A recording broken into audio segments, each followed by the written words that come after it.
Kita semua pernah diinformasikan tentang bagaimana The Economists at War atau para pakar ekonomi yang mempraktekkan ilmunya untuk memenangkan Perang Dunia Pertama dan Perang Dunia Kedua. Berulang-ulang sudah dikatakan bahwa dasar dari MMT, Modern Monetary, adalah para pakar ekonomi yang membangun kekuatan perang hingga mereka bisa menang perang dalam Perang Dunia Pertama dan Perang Dunia Kedua. Demikian halnya pada Perang Dunia Ketiga sekarang ini. Saat ini, secara fisik mungkin hanya perang di Ukraina dengan Rusia dianggap sebagai agresor penyerang. Namun, terdapat data lebih dari 26.000 private army di sana dari 27 negara dunia. Artinya, walau atas nama individu, namun secara negara ternyata cukup banyak juga yang terlibat. Dan kita bisa mengartikan perang di Ukraina adalah Perang Dunia Ketiga. Kita tahu bahwa untuk Indonesia, untuk menjadi negara besar, kali ini kita harus belajar dari Rusia, dari cara Rusia menangani perang secara ekonomi. Bagaimana walau harus membiayai perang, walau diembargo, walau kena sanksi ekonomi, namun rubel, mata uang Rusia, adalah mata uang terkuat di dunia saat ini.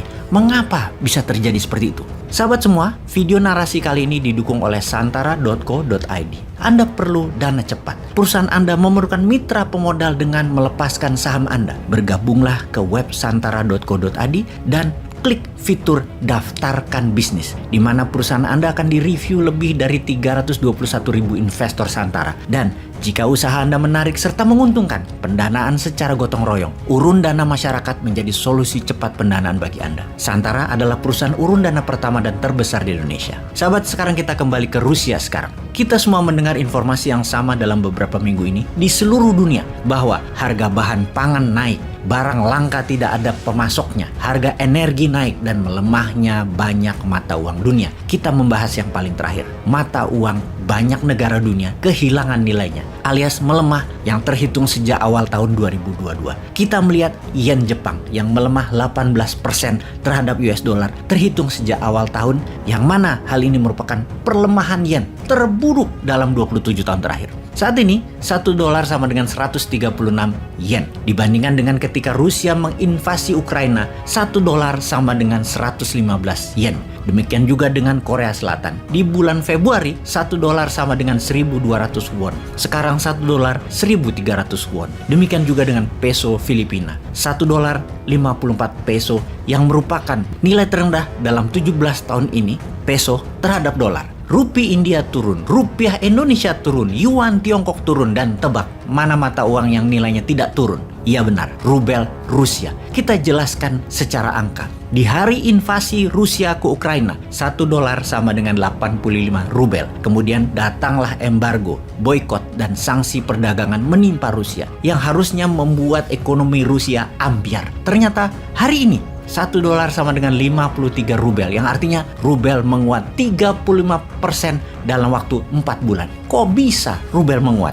Sebagaimana kita ketahui, mata uang negara yang terlibat langsung perang biasanya melemah, apalagi yang diinvasi. Rubel Rusia kebalikannya. Mengapa? Bagaimana bisa terjadi? Harusnya sanksi ekonomi akan membuat rubel tak ada nilainya lagi. Mungkin tinggal separuh seharusnya. Kalau sebelum perang 1 dolar sama dengan 85 rubel, mungkin seharusnya 1 dolar sekarang harusnya 500 rubel. Tapi mengapa malah menguat? Yang terjadi karena 3 hal. Pertama, Rusia menjalankan capital control measure, yaitu tentang mengantisipasi langkah apa yang terjadi jika perang ekonomi dilakukan oleh pihak lawan. Untuk mempertahankan ekonomi Rusia, Rusia harus mempertahankan mata uang Rusia, yaitu rubel. Bank Sentral Rusia telah membuat kebijakan antisipatif jauh sebelum pihak barat bertindak menyerang ekonomi Rusia dengan sanksi, embargo, dan boykot, yaitu dengan strategi membuat uang dari Rusia tidak keluar Rusia atau keep the money inside Rusia. Misalnya,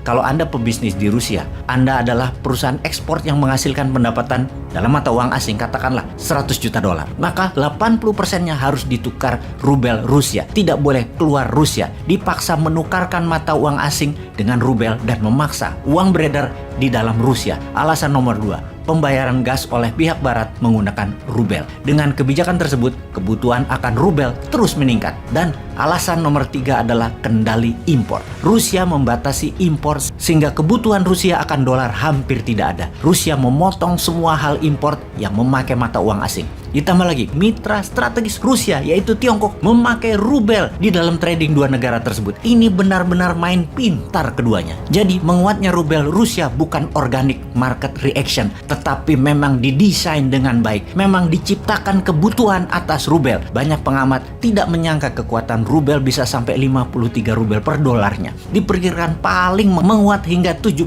rubel per dolarnya. Walau secara dagang harga barang Rusia menjadi mahal saat ini, namun ekonom Rusia tahu produksi Rusia tidak tergantikan seperti gas, minyak bumi, batu bara, pupuk, grain, dan lain sebagainya. Setidaknya produk Rusia tidak bisa tergantikan dengan cepat. Ada sisi lain yang negatif di Rusia jika dibandingkan dengan menguatnya rubel atau efeknya rubel, yaitu inflasi di Rusia mencapai 17%, GDP turun 7%, angka pengangguran meningkat menjadi 9%.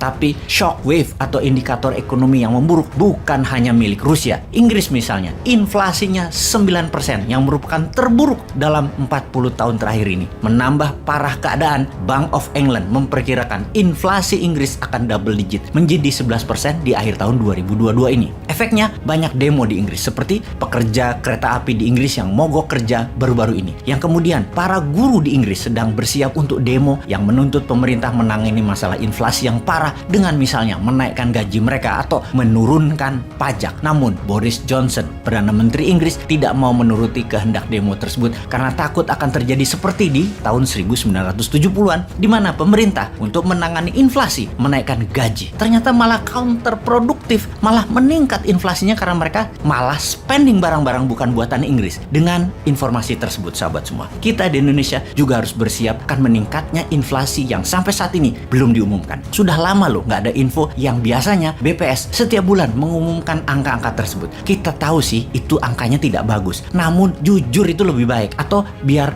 terlihat selalu bagus agar tahun 2024 nggak ada pilpres, diperpanjang 3 tahun ya gitu jabatannya. Ya monggo aja kita dukung, sama tolong ada jabatan komisaris utama BUMN yang untung buat gua deh. Mana ya yang untung BUMN-nya?